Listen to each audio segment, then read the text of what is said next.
नमस्कार. आज मी बनवणार आहे वरईचे तांदूळ म्हणजेच भगर. मी आज भगर बनवायच्या 2 अगदी सोप्या पद्धती सांगणार आहे.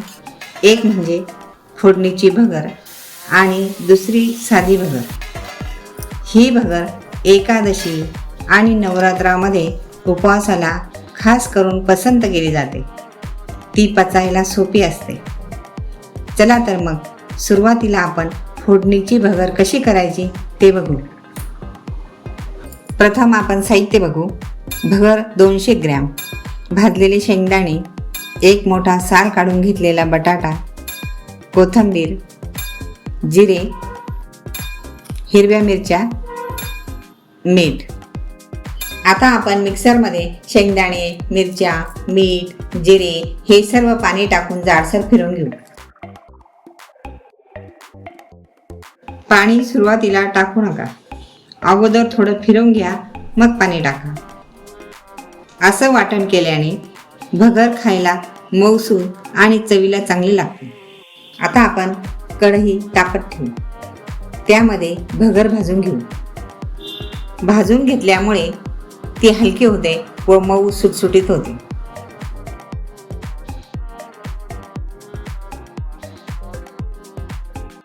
नंतर तिला भांड्यात काढून घेऊ.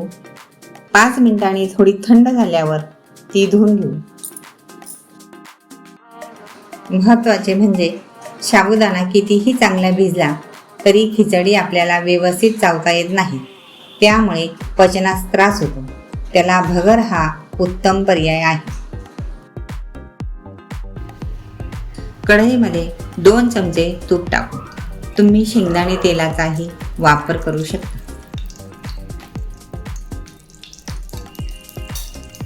तूप गरम झाल्यावर त्यात जिरे टाका. तुम्हाला उपवासाला जिरे चालत नसेल तर तुम्ही नाही वापरले तरी चालेल. आता बटाटा परतून घेऊ. मी बटाट्याचे लवकर शिजावे म्हणून बारीक काप केले आहे. तुम्ही तुमच्या आवडीनुसार काप करा. बटाटा मस्त लालसर होईपर्यंत परतून घ्या. बटाटा लवकर परतावा आणि तो आळणी लागू नये म्हणून त्यामध्ये थोडेसे मीठ घातले म्हणजे चव येते.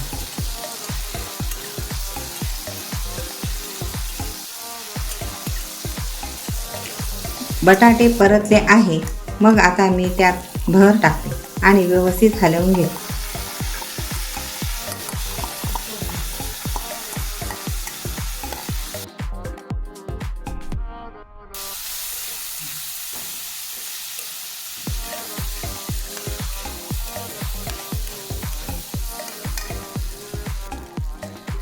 मी दुसऱ्या गॅसवर गरम पाणी करायला ठेवले होते.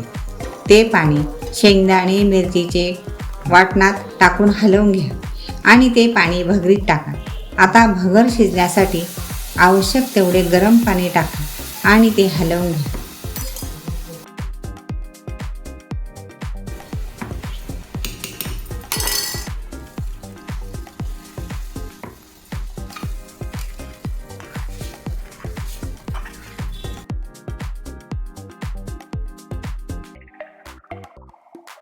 आता त्यावर झाकण ठेवा आणि मंद आचेवर 10 ते 15 मिनिटे शिजवून घेतले.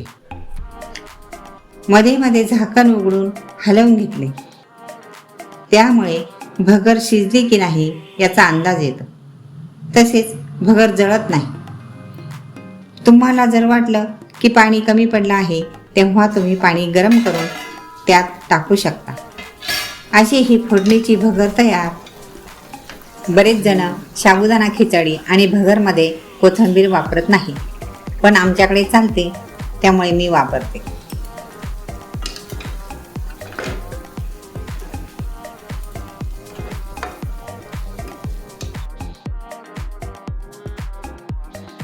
आता आपण साधी भगर करायला घेऊ.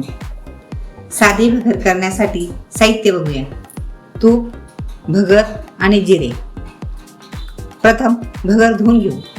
तिला भाजण्याची गरज नाही कारण ती आपण तुपावर परतणार आहोत. ती फक्त धुवून निथळून घेऊ. कढईमध्ये 1.5 चमचा तूप घेऊन त्यात जिरे घालावे.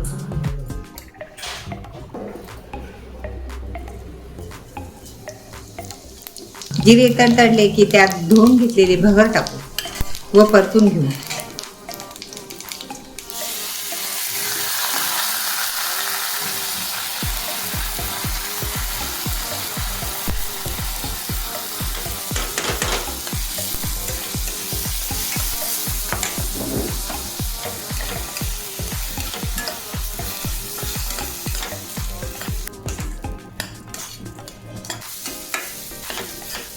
मी एकीकडे पाणी गरम करण्यास ठेवले होते ते त्यामध्ये ओतून चांगले हलवून घेऊ.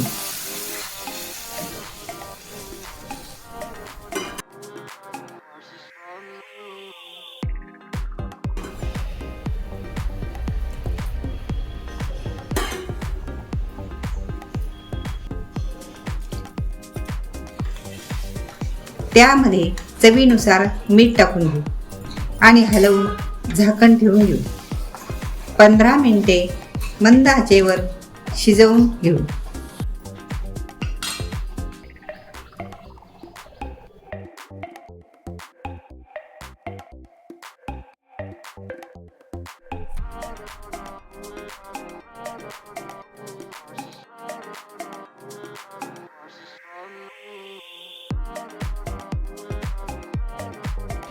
आपल्या वडीलधारी माणसांना जास्त तिखट भगर चालत नाही, म्हणून ही साधी भगर शेंगदाण्याच्या आमटीबरोबर खूप छान लागते व पचायला सोपी असते.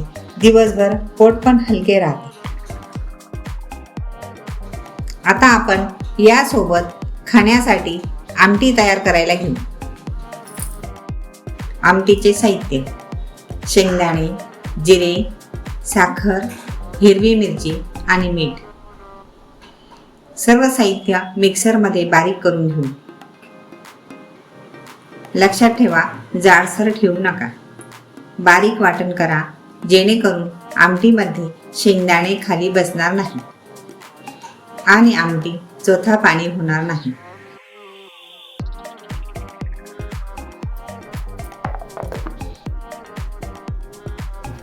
त्या बारीक वाटणात पाणी ॲड करा. हवे तेवढे पातळ करा. आता जिऱ्याची फोडणी करून घेऊ.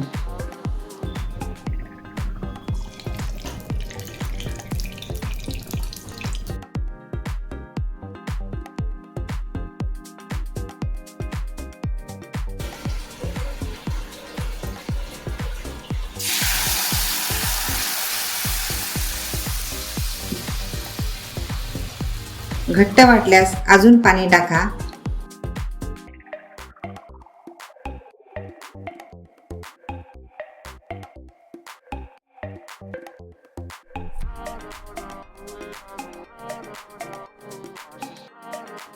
त्याला एक दणदणीत उकळी येऊ द्या. झाली आपली भगरी सोबत खाण्यासाठी गरमागरम आमटी तयार.